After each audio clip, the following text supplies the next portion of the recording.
subscribe, di like, di komen, di share. Kita banyak-banyaknya ikuti keseruan aku hari ini. Mau ngapain, mau kemana? Oke, kita mau kerja lagi.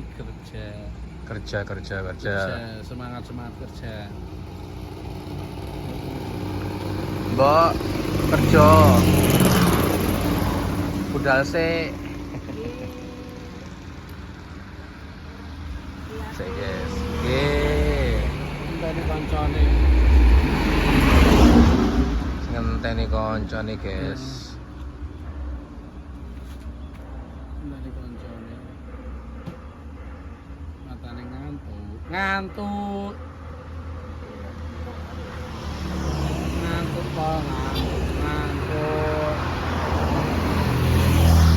Tapi semangat kerja.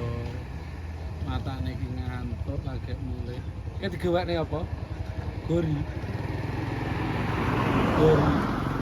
Ini Mbak Uniparium ini. Nggih. Mbak Uniparium ini. Ngeplak kono. Iki ketok.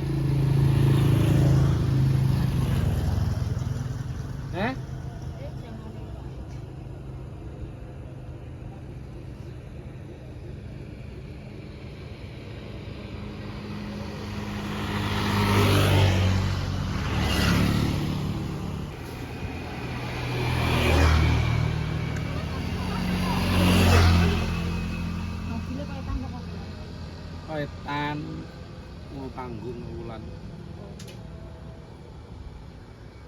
Enggak ditawani ya. Bareng apa piye ngono iya. Ya, awak wis lagi regrek. Tapi lagi regrek.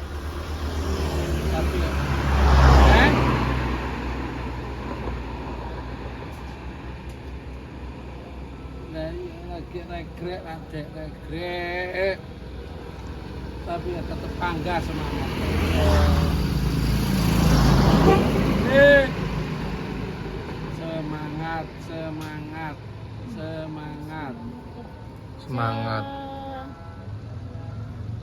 Semangat 45. Oh, biar tetap semangat. Ngombe vitamin itu beri vitamin. Vitaminnya panggah. Ratu beri vitamin ya malah.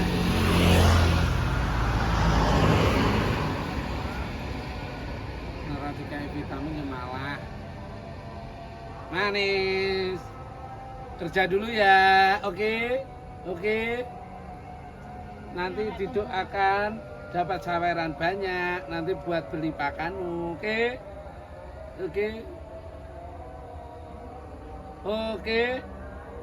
Yuk, anumu akeh iki.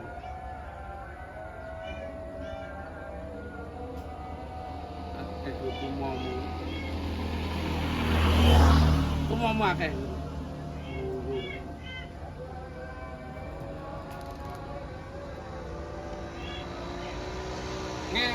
Ngek.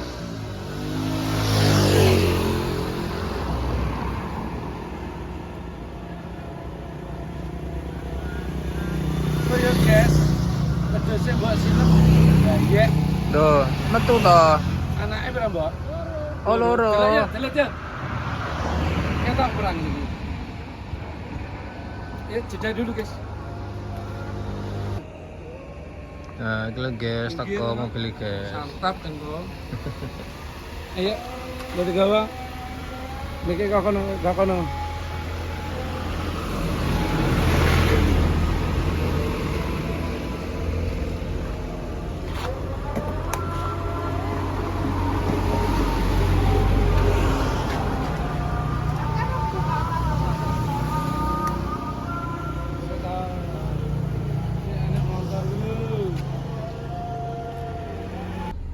Iya. Oke, kita lanjut nanti ya. Mbak, sampai pamit. Aku rabi pokoknya urung tutuk 3 sasi kudu wis meteng. Ya alhamdulillah. Ya Dik, tak dongake. Muga-muga lamun lair kakung ya dadi putra sing saleh. Ya. Putri dadi salehah. Aja kaya Tumini tak dongake. Lah mbokku dongane kleru kok. Lah dongane piye? Besok anakku muga-muga dadi anak sing saleh lan salehah. Oh, dongane loro. Dadi Allah Muha adil metune ya kaya aku. Ya aja. Dungane ya lamun mijil kakung. Kaya Tumini nitik gak apa-apa, Mas. Sing penting kok kaya rezekine wi lho. Oh, kaya rezeki ya rezekine apa-apa. Iku aja kelakuane aja kaya Tumini. Ya, Mas Santo. Manderek panglipur berkahipun Pak Warno. Lah aku tak lekok Pak Warno kan. Pak Warno sapa? Pak Nodot. Oh, apa? Menika makaryawan dalem Bapak Nodot. Bu Narni. Nggih to. Oh iya ngene kesupen iki dipun sing uyung kadang-kadang Sinoman siaga ing gati. Siaga ing gati. Pimpinane sinten, Mbak? Sing mimpin sinten? Pimpinane sinten ketuane? Pak Wahyudi. Weh, saiyek saeka kati ngenipun atur pambiyantu Pak Warno. Mugi-mugi Mbak Manten, Mas Manten dados keluarga ingkang sakinah mawaddah. Mbak Rindri kalian Mas Setyo Budi Tomo. Nggih. Niki kan napa kula, Mas? Ya anu isa-isa apa piye ta to ana buri. Aku ku nyanyi dekes bisa. Ya ora apa-apa ki sak 5 menit pas. Anu Pak Dhewe kan bawa. Pak Dhewe bawa. Pak Dhewe bawa. MC 750 nek lagi bawa. Sandilane diesel 750 apa karo matok 75 sing dinyang kok. Pokoke nyang rawa tuane maturu. Lah tibangane turu kok ya. Lindro.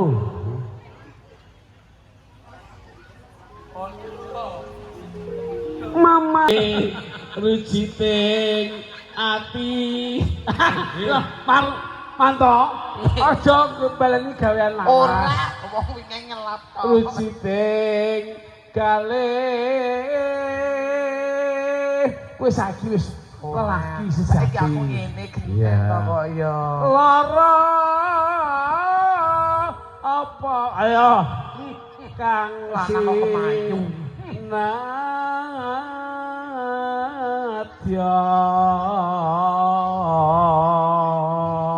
Tumine cemburu lho, Pak. ora cemburu wong lanang kok kemayu ya tuwon kuwi. Ora apa-apa golek duwe. Upama mundut ta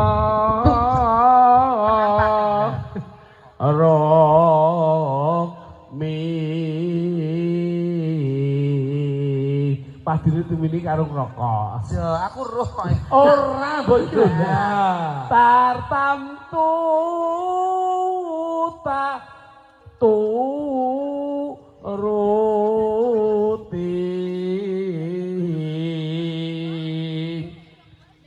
ibarat wong numpak bayu prau cacah ngridu tok. Oh aku gek roman karo Mas Manto. Lumampah tanpa walam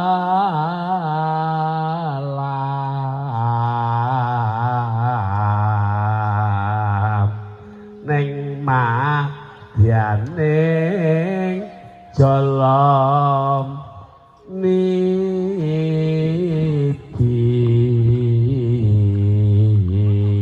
kene anakmu lahir su aja makmu sing ngene kudu ngene apa wae malah lakune lemah Nek aku ngene iki tetep ngene ora apa-apa engke aku nyucuk bojoku melok lah anu Dek jugono ganjel kenekanku ngono barang lho iki temah gonjeng angin jong ning pagulingan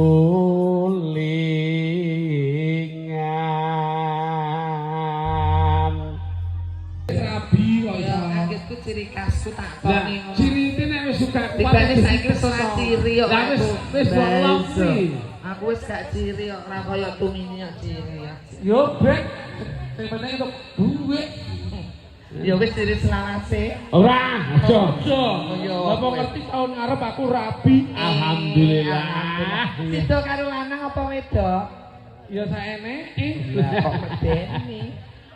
Aku wong nrimo ing Pandung kok. Ngono, Mas. Kang Nemesi duwe anak wedok. Saiki dhek mau nrimo ing Bandung. Golek bojo ado-ado saka Malang. Iki. Iya, piye? Kuwi kleru sing dipilih iki. Ora perkara kleru sing tumini sing kleru. Sing kleru ki kono. Lah ya kono ki kleru wae milih. To. Lah musibah kanggone kono, berkah kanggone Tommy. Mas Bakat. Apa? Wong ki kalah rupa maju dupa. Oh ya nek kono ya terserah, Nduk. Ya wis layak tumini rupane kaya bombongan dupa. Kaya menyang. Ya. Kula sawah. Kakung rapopo. Lah kowe nek nyoro wedok lagu-lagu wis awam lho. Jadi soalnya entek gedung awakmu iki entek ku mergo kakean. Lah ya karo awakmu nyengko ae. Kakean opo? Kamu madang lho. Oh, makane jadi. Tak kira iki mosok mantap wis mapan. Di anu le. Nek isu senam perut. Oke. Iya. Lho iki bedino senam perut kok iso. Senam perut piye wis senam perut murut kok. Lho senam perut ora murah. Sikil loro diangkat ngono kae kok. Iya. Ulos. Pangasane Mantolangas nyampun ngaturaken berkebun ngatur Pak warga sekalian. Niki katur dumateng Mbak Rindri Septiasari Masto Budi Tomo. Mugi-mugi kanthi lelagon mangke saged dadosaken pangipun nggih nampi rawuhipun para pirenggah para pepunden. Mugi ngaturaken gunging panuwun lumantar kadang-kadang Kang Kros live streaming kanca-kanca Aulia audio sound system. Mugi katur kadang-kadang siaga ing gati sinoman ing sampun atur pambiyantu. Alhamdulillah. Ndoke wis metu lho. Ndoke metu le. Ya. Engko sik to. Alah kowe nyanyi. Alah. Wong ning kene iki goleki apa ya apa iki kok ya. Ya wis ngono to. Monggo nyanyi sikatur Mbak Wulan. Suka panglipun tembang lagonipun nyanyi sikaturaken kadang manto laras. Waalaikumsalam warahmatullahi wabarakatuh. Jan tamune Banyu Mili nggih. Mugi-mugi barokahipun Pak Warno sekalian Ibu. Yuk monggo Mbak Wulan suka pangipun sarengan kadang-kadang manto laras.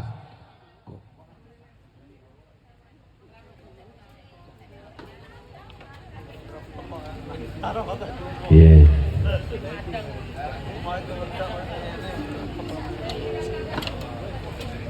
Lagi Lor Ril. Alhamdulillah. Ya Allah. Alhamdulillah. Lor Ril. Alhamdulillah. Ini dikondangi mati. Sing mati mbokku ya. Tiwas geger. Aku kan BA to, Nduk. Yo tung papurane sing akeh ya mbokku serano. Lah pas dikondangi bakat meninggal. Wah kurang ajar. Malih BA aku ora payu. Lih, ora payu. Ora sing job. Oh dikira. Gol-gol tapi ini gitu. Dikira MC kematian. Oh sing meninggal ibuku kok malah dikondangi. Mak bakat renek. Ora ajar ya. Aku yo ndredeg kok. Yo. Ayo, Nduk. Ya sak bawanipun.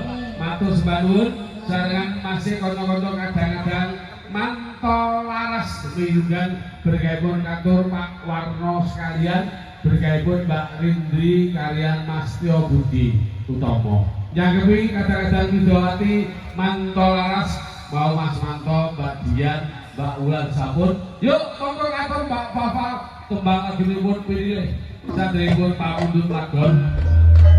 Bertas fokus. Kang Amas. Yo ana apa iki ben yo kok robah ngono kok YouTube kok lungguh ae ngono kok yo. Maksudmu kan nyedaki kowe ngene. Yo kok tau wayahe yo. Yo. Kan merayumu, Mas. Ya, Mbak Papa, niki hormat para tamu kang nembe rawuh. Satu tembang lagi pun katur mangke kanca-kanca kadang-kadang ibu-ibu mbok bilih marang ngesake gending lagon atur sesala mawon ben tumini mlayu rono ya. Monggo pinilih tembang lagonipun sarengan manto laras. Nggih. Nggih, Mas. Sak paro langgam sak paro dangdut. Ya, terus separuh langgam ngono. Separuh langgam, separuh dangdut. Separuh lanang, separuh wedok. Ya kaya begini ya. Ya udah. Ya kliwon katur. Nggih didongakne ndak mantun. Wedhus. Nenggoni batu ini. Nyawang batu ini. Nyawang tung ini loh Mas. Saiki dalem wedok kelurahan sing elek. Nyirane itu gon kliwongan. Iya. Dia suka inget aku dikatakan ini kok apa wedhus kuning omah ora. Ayo deh. Isi berkaipun katur Pak Warno sekalian masih ngaturaken gunung panuwun kadang-kadang audio sound system miji saking Balong ya Mas Santo sone tanggane dhewe jan penak Mas onjos biyen ya anu pacarku wis ditolak saiki dek aku tak tolak aku ngono Mas Manto Mbak Bulan Mbak Dian Mbak Fafa sampun katuraken Pak Warno menika kadang Widowati ya ngilas anu tolak balak ya Mbak Tumini ya kok iso tolak balak rumah saku praupanku tok bakal yo ora aku iki ning ngene kan yo kanggo tumbal tegese iki kanggo nek wayahe udan gitu mendung putek iso disirake singkongetan balik ing ngetan nggih kolor balik ing ngalor kok kulon balik ing kulon kok dhuwur gak iso balik iya kolorane pedhot Mbak Tumini nggih matur Pak Warno Marono Pak Warno saiki lagu napa Pak Warno nggih Pak Warno syukur mantene ditawani Mbak Tumini Mas apa Setyo Budi Utama sing di Pak Warno gleki ayo ayo Pak Warno kok Pak Warno ngersakne napa hah tetep ana janjimu selendang biru ngoten niku nggih pun oh nggih sedang biru sing dangdut apa sing Jawa tetep ana janjimu selendang biru wis ngono wis marem kok ya nggih ya engko diates nggih apa sakarepku kok iso iki lungguh ngono lho tetep ana janji wis tengah pun sepuh lah engko nak kumat saku dilo iki kowe nak saya bengi kok ngomong tetep sing jelas sing cetha Tumini ngangsu kawruh oke alhamdulillah pun pinarak lenggah nggih alhamdulillah lah iya terus bar iki bengine aku ki wedi aku ki nak lu dira inggil engko dibikin ya gara-gara ndokmu mau ta sungguh aku malu tiada terkira nanti lepas ini kan Mbak Dian Mbak Bulan ya Mbak Bulan kawitane sinarengan sinarengan kok kawitane malah sakarep sing penting Mbak Lurah nyanyi sing penting Mbak Lurah ben nyanyi sih oke yuk monggo kita goyang bareng-bareng sekaligus sambil mengantarkan kita dengan suasana gembira wah oh kontak rumah ya baik satu tembang lagu ini pun spesial Mbak Dian ada tembang lagunya Sinarengan ya Sinarengan yuk monggo lepas tembang lagu ini pun masih konco kadang-kadang manto laras manto kok nunggu dong kakser apa nih kakser yuk Mbak Dian masih sarengan audio sound system tembang lagu ini pun ngatur menika Jangan lupa ditep-tep ya.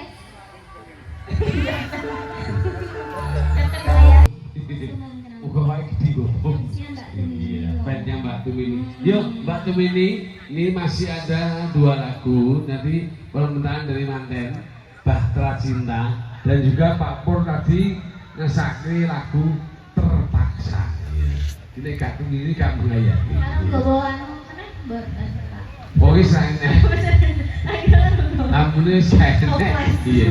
Tuh, ya. Ada tembang lagu dari Pak Pur, spesial lagunya Kepeksa. Ini bagusnya teh. Oh, iya. Monggo. Wis kok gue pulang diri ya. Monggo, masih ada waktu juga bareng Mas Santo ya. Pokoknya anu. Mbak Tu Mini ya. Alias Mas Wandi. Ya.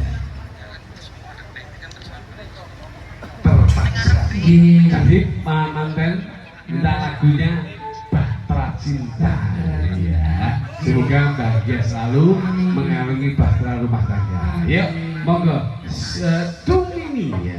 Ini ada dari Manten Bahtera Cinta, Pak Pur, Perawan Kalimantan, Mas Bagus menyanyi ya. Nanti yang keempat pada peruntukannya Ayang. Kita tunggu dulu. Yuk, Bahtera Cinta Mbak Fafa, nanti Perawan Kalimantan Mbak Bulan. Bagus Budi, Mas Bagus. Yuk, Mas Bagus supaya mendekat. Enggak Pak Pur, Perawan Kalimantan toh? Ya, pertemuan ya. Tadi anu tuh ampunnya tak masuk ke situ. Mas Bagus lagunya apa? Wah, luka hati jual diri. Oke. Pilihan sama siapa Mas Bagus? Oh, ikut sama Mbak Papa. Luka hati tuh. Nanti Mbak Mulan Perawan Kalimantan. Ya, monggo.